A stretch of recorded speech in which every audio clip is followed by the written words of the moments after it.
আজ আমি ঠাকুমার সাথে কি করলাম আর কি দিয়ে ভাত খাবো, তো দেখো এখানে রয়েছে ডাল, কারকুল ভাজা, শসা, আলু ভাতার ঝোল আর মাংস। এটা কিসের মাংস আমি এটা বলবো না, তোমরাই বলো। আর এখানে দেখো আমি এখন ভাত খেয়ে তারপর একটু সেলাই করতে বসবো। আর এখানে দেখো ব্লাউজ লটকন তৈরি করেছি। তারপর দেখলাম ঠাকুমার পায়ে হাতে নেল পলিশ নেই, তারপর ঠাকুমাকে জিজ্ঞেস করে নেল পলিশ দিয়ে দিলাম। পায়ে নেল পলিশ দেওয়া শেষ, এখন আমি হাতে দিয়ে দেব। আর অনেক দিন থেকে ঠাকুমাকে নেল পলিশ দেওয়ার ইচ্ছে ছিল, কিন্তু ঘরে ছিল না, ঘরে ছিল রেড কালার। আর রেড কালার তো ঠাকুমা দিবে না, তাই ঠাকুমার জন্য চড়ক থেকে গিয়ে আনলাম গ্রিন কালার। তো ঠাকুমাকে এখন নেল পলিশ দেওয়া শেষ। তো দেখো ঠাকুমার পা হাত কত সুন্দর লাগছে দেখতে। এখানে রয়েছে আমার হাত আর ঠাকুমার হাত। তো দেখো ঠাকুমা বয়স্ক হলে কি হচ্ছে, আমার হাত থেকে ঠাকুমার হাতকেই সুন্দর লাগছে। তো এখন আমি ঠাকুমাকে নেল পলিশ দিয়ে এখন একটু আম খাবার জন্য চলে যাব। তো দেখো এখন আম খাইতে চলে যাচ্ছি। আর এখানে গিয়ে দেখলাম যে গাছের মধ্যে কুটো ঝুলানো আছে। তো যদি আমি আজ আম না পাই তাহলে কুটো দিয়ে আম পাবো। তারপর দেখতে পেলাম যে একটি আম এখানে রয়েছে। আর এই আমটা লোবার পর দেখলাম যে আরেকটি আম আছে। তো দুটোই আম আমি নিয়ে বাড়ি চলে যাব এখন। এই যে আমগুলো দেখতে পাচ্ছ, এটি হচ্ছে আমাদের গাছের আম। আমাদের গাছের আম কি পরিমাণ চোখা হয় এটা আমাদের পাড়ার সবাই জানে।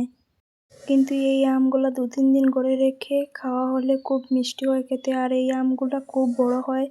আর এখানে দেখো এখন আমি নুন আর লঙ্কার গুঁড়ো দিয়ে আম খেয়ে নিচ্ছি। তো আমি যখনই আম বা চোখা কিছু খাই না কেন, সবসময় ওই নুন আর লঙ্কার গুঁড়োর সাথে জিরে গুঁড়ো বা ধনিয়া গুঁড়ো দিয়ে থাকি। তো আজকে ঘরে ধনিয়া গুঁড়ো নেই, তো জিরে গুঁড়ো দিয়ে দিলাম। আর এখানে দেখো এখন আমি একটু বাইরে বেরোবো ঘুরতে, তো চুল ঠিক করে নিচ্ছি। দেখো তোমরা দেখতে পাচ্ছ চুলে কি পরিমাণ জট লাগছে, আর প্রচুর পরিমাণে চুল পড়ে, কবে যে টাকলো হয়ে যাব কিছুই বুঝতে পারছি না। চুল পড়ার জন্য কি যে করব, কিছুতেই কাজ হচ্ছে না, প্রচণ্ড পরিমাণে চুল পড়ে। এখন দেখো আমার চুল ঠিক করা শেষ। তো এখন একটু আমি বাইরে বেরোবো আর একটুখানি লিপস্টিক দিয়ে দেবো। তো খালি খালি লাগছে একদম, তো একটুখানি লিপস্টিক দিয়ে দেবো। দেখো এখন লিপস্টিক নিয়ে এসেছি, তো একটু লিপস্টিক দিব, বেশি দিব না, তাই হাত দিয়ে দেবো। এটা হচ্ছে আমার নিউ ইউটিউব চ্যানেল। আর এই চ্যানেলটা আমি অনেক আগেই খুলেছিলাম, কিন্তু কোনোভাবেই ভিডিও আপলোড করতে পারিনি।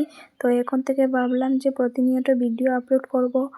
আর ইচ্ছে আছে অনেক দূর যাওয়ার। তো তোমরা যদি একটু সাপোর্ট করো তাহলে অনেক দূর যেতে পারবো। তো দেখো এখন আমি তোমাদের সাথে কথা বলতে বলতে লিপস্টিক লাগিয়ে নিচ্ছি। তারপর লিপস্টিকটা দেখলাম একটু ড্রাই, তাই এটাকে অয়েলি করার জন্য একটু ভ্যাসলিন নিয়ে নিলাম। আর এখানে দেখো আমার লিপস্টিক দেওয়া শেষ তোমাদের সাথে গল্প করতে করতে। তো এখন আমি বাইরে বেরিয়ে পড়ব। তো দেখতে দেখো আমার ভিডিও লাস্ট অবধি, আর সাপোর্ট করে যে আমাকে নিউ, তো একটু সাপোর্ট করলে উৎসাহ বাড়ে। আর এদিকে দেখো এখন আমি বেরিয়ে পড়েছি, এখন একটু পুকুর পাড়ে টাড়ে যাবো, হাঁটাহাঁটি করবো, বিকেলবেলা এরকম হাঁটাহাঁটি করি। তোমাদেরকে একটা কথা বলি, আমি যেরকম বাড়িতে কথা বলি সবসময় সেইভাবেই কথা বলে থাকি, তো কোনোভাবে স্টাইল করে কথা বলি না। তো তোমরা যদি শুনে খারাপ লাগে তাহলে বলে দিও। আর এখানে দেখো এই যে কুয়োটা রয়েছে, কুয়োটা হচ্ছে আমাদের বাড়ির। আর এই কুয়োটা আমি আর ভাই মিলে খুঁড়েছিলাম, অনেক জলের অসুবিধা ছিল তাই।